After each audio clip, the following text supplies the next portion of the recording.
Hey, it's Jeffrey Pepper Rogers, and I'm here with another episode of Guitar Sessions. And maybe you recognized what I was just playing as something like Jerry Garcia's solo in Touch of Grey, the Grateful Dead's big hit from 1987, the only song they ever got in the top 40, and a great song for these times of the pandemic here when I'm recording this. Actually, just this week, released an acoustic cover of Touch of Grey with my collective called Dead to the Core. And so the song's been on my mind. And a few years back, I taught Touch of Grey, the rhythm aspect of it, an accompaniment part with my homespun video series teaching classic Grateful Dead songs for acoustic guitar.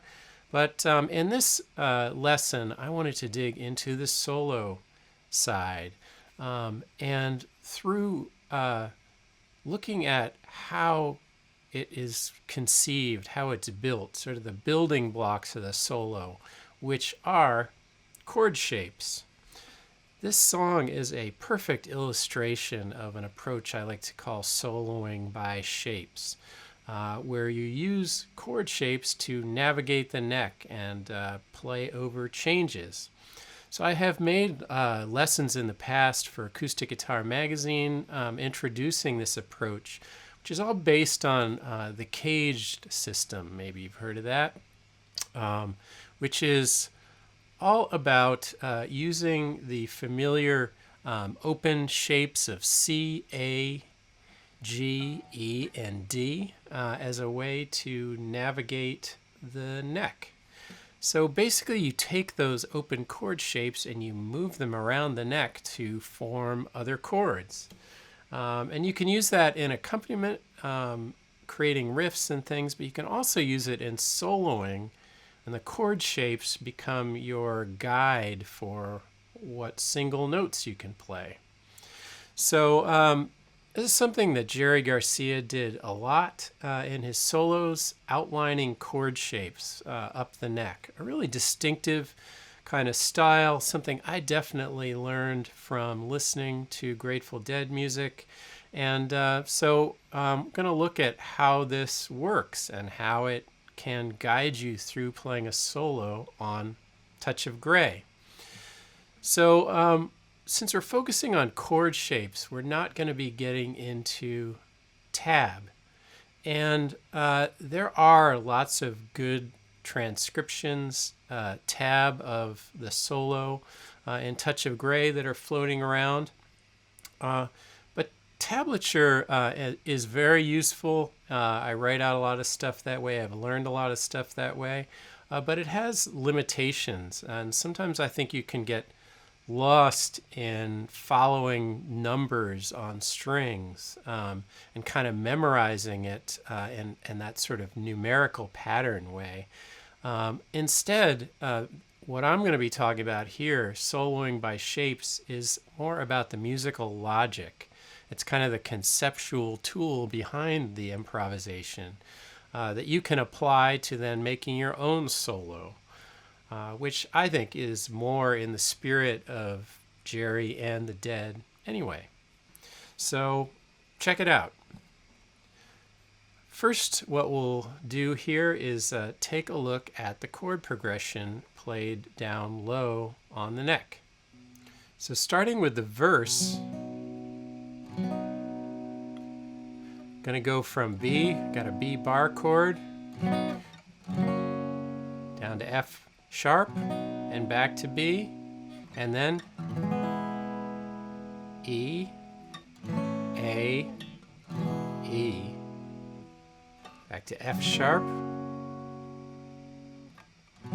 B, E.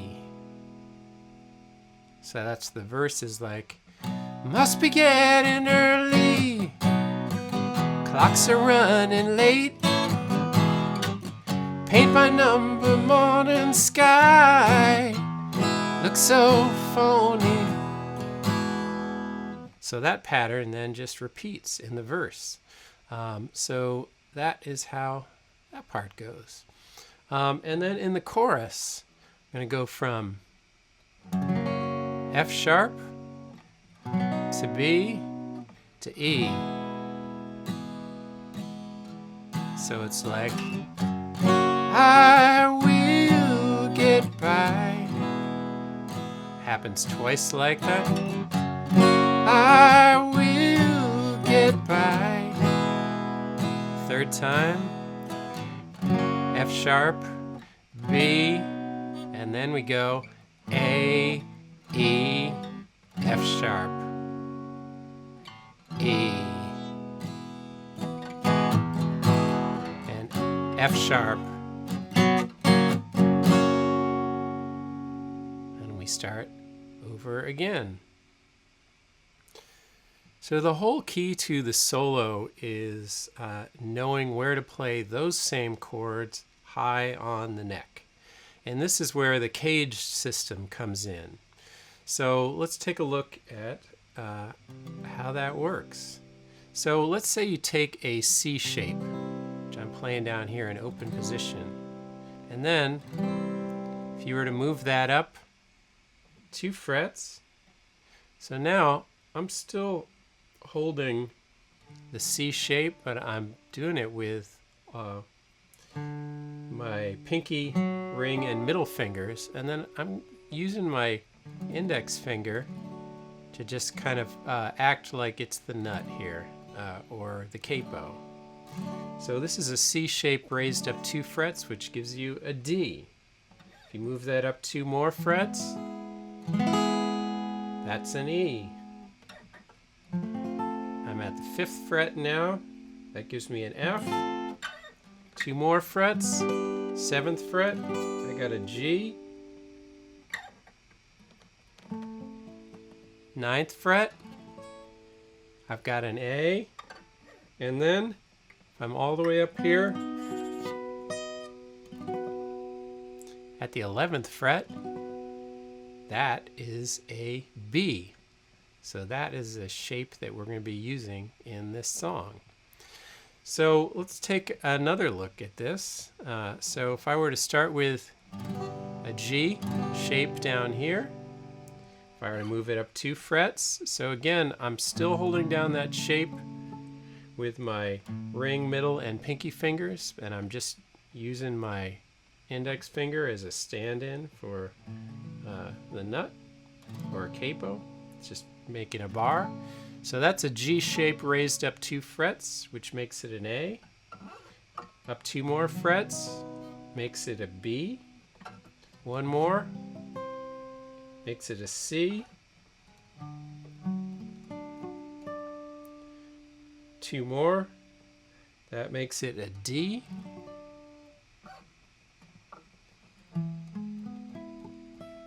So if I've got this all the way up at the 9th fret, that's an E.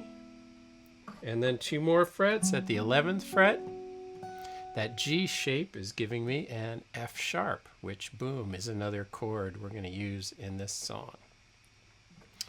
So starting back down on the neck again, with an E. There's an E shape. I'm going to form that with my ring, pinky, and middle fingers, so my index finger's free. If I were to raise that up 2 frets, I've got an F sharp, like I was using when I was just playing Touch of Grey. You'll recognize this as bar chords, you probably already know. So there's that shape, that E shape at the 3rd fret is a G. The 5th fret, it's an A. 7th fret, it's a B. 8th fret, it's a C. 10th fret, it's a D. And when I get up to the 12th fret, I'm playing an E again, which is a shape we're going to use in this song. So finally, one more example of this.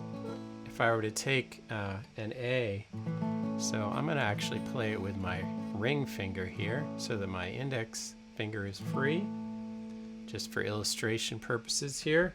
If I were to move that up 2 frets, you'll probably recognize this as a bar shape that you use, and I was just using when I was playing through Touch of Grey a minute ago. There's a B. An A shape up 2 frets gives you a B. 3rd fret gives me a C. 5th fret gives me a D. 7th fret gives me an E. 8th fret gives me an F, or one more fret gives me an F sharp. 10th fret gives me a G. And 12th fret, I'm back at A again. And that's a shape that's actually going to pop up in the solo here. So basically, what we're going to do now is take a set of those shapes that are up here on the neck between the 9th and with the index finger between the 9th and the 12th frets. And we're going to string those together to play the Touch of Gray chords. And that is going to be the basis of the entire solo.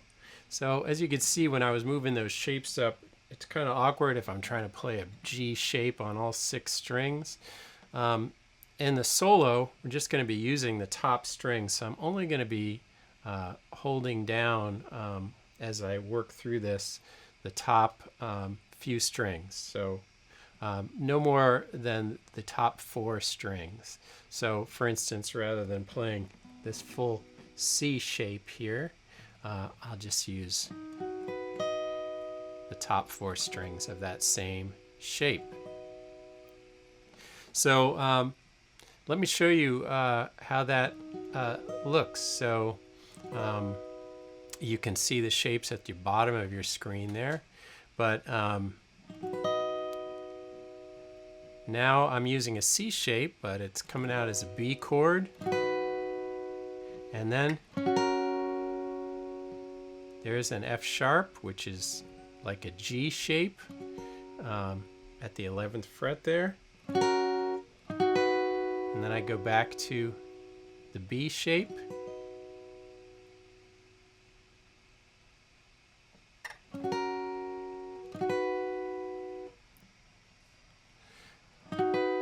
So there's my B, F sharp, B. And I'm going to do the exact same thing down 2 frets. I'm getting my E chord right there. And I'm adding these fingers on in order to play an A. Back to an E. There's my F sharp to B to E. So let me play through that verse pattern. I'm just going to use these pieces of the chord voicings up here high on the neck. So it's like this. 1, 2, 3, and...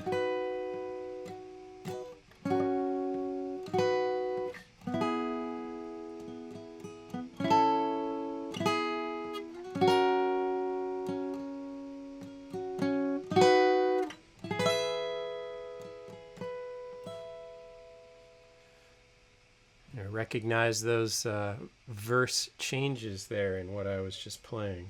So that's the pattern that repeats in the verse. And then in the chorus, we start on the F sharp. So I'm right there at the 11th fret with that bar. To the B. To that E shape at the 12th fret. F sharp, B, E. Same again. F sharp, B, and then we've got the last part of the chorus, which goes from A. So there I'm just playing the bar. I'm at the 14th fret there, playing that A shape. So it's A, E, F sharp, down to E, and to F sharp again. That's the chorus. So let me run through those chorus changes again. Goes 1, 2, 3, 4, F sharp to B to E, F sharp, B to E, F sharp to B, A, E, F sharp, E to F sharp.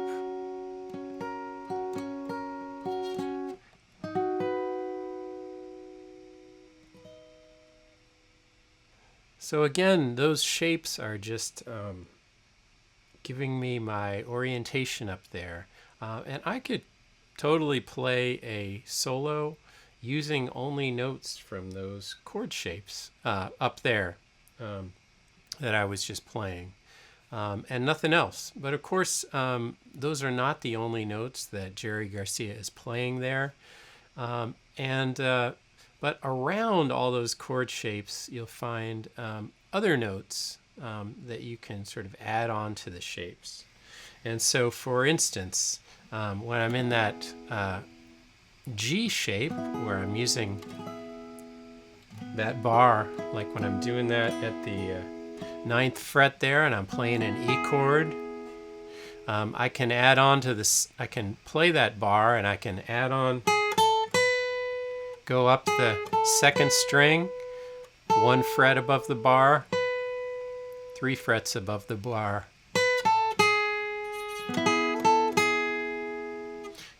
So I could do that up here too.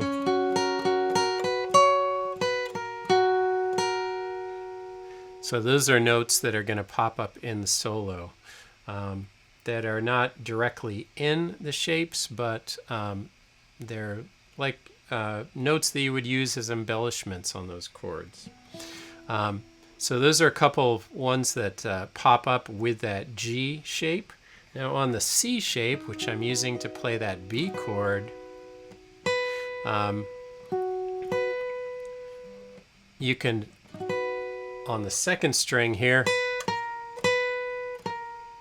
could lift up middle finger to go down to the 11th fret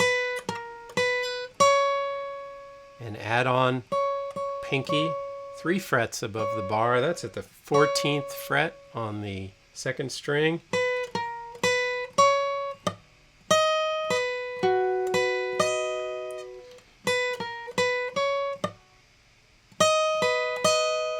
And then you could go even up the 1st string.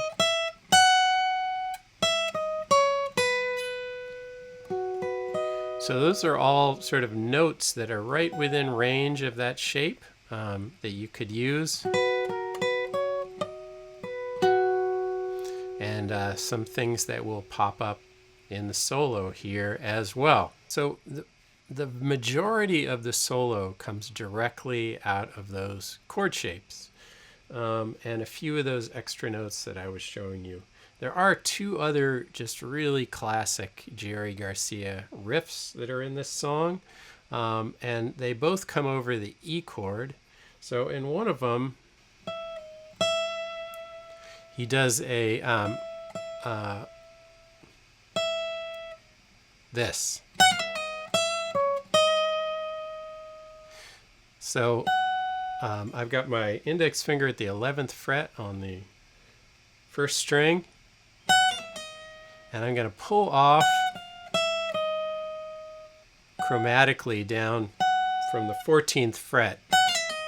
So it's a kind of a double or triple pull off there. That is something that I just immediately think of Jerry when I hear that. That's a beautiful sound that he used all the time. So that's a little riff that comes up in this solo where it goes, pulls down to the 11th fret on the 1st string, and then up to the 12th fret. So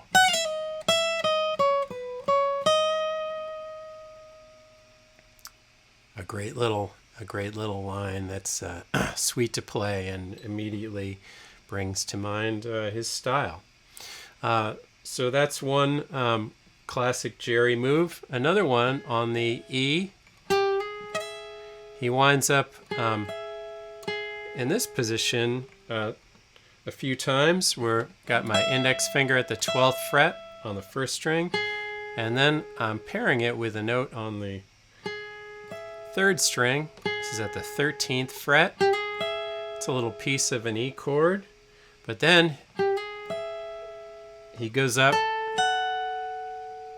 to the 14th fret on the 3rd and 1st string, and then up 2 more frets. So when you put that together, it's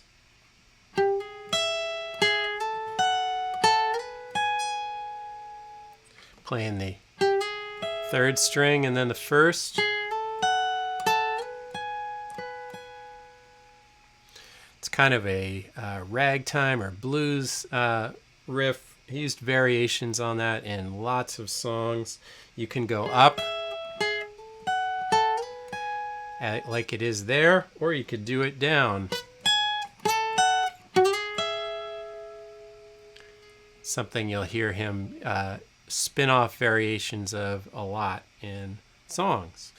So those are the basic ingredients of what's going on in the solo. So let's look at a solo now itself. And going to use a backing track here where I actually took our new cover of Touch of Grey, stripped out the soloing instruments, so just got the rhythm track, and I'm going to play over it with, I've got a couple slowed down versions of it, so it can do it at around 3/4 speed and then down around half speed for practice, as well as up to tempo. And over on Patreon, you can find not only the charts for this song, but you could find these backing practice tracks too, where you can play the solo at different speeds and try improvising over that. So really useful practice tool. Take it nice and slowly. 1, 2, 3, 4. 1, 2, 3, 4. Here we go.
Now let's speed it up a little bit. Take it again.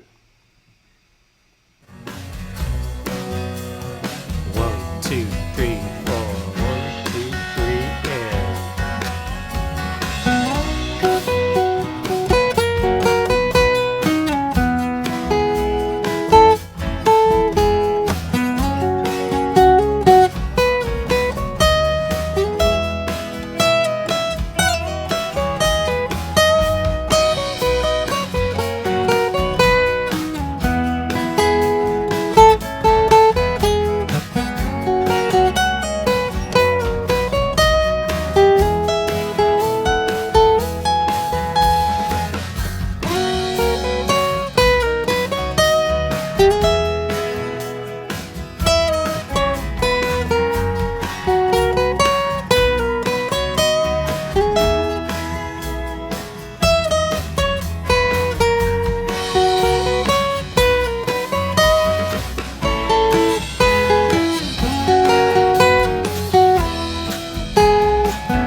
And here we go, up to tempo. Brace yourself. 1, 2, 3, 4. 1, 2, 3, and here we go.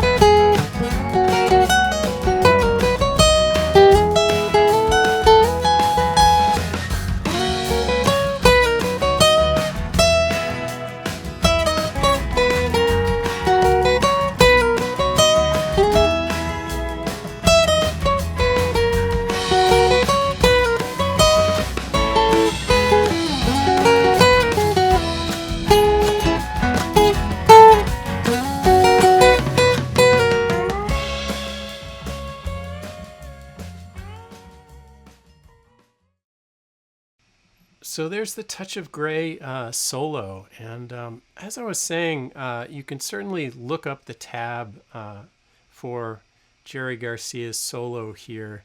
Try to do it really note for note, but I encourage you to try to play without doing that, and think about the shapes and think about making your own patterns and trying to hear it rather than getting too focused on the numbers and the exact lines by numbers, because sometimes that, I think, detaches you from the important thing, which is sort of the musical sense of what's going on. So I hope you've enjoyed exploring this tune and this solo. Thanks for watching. I'm Jeffrey Pepper Rogers, and I will catch you next time.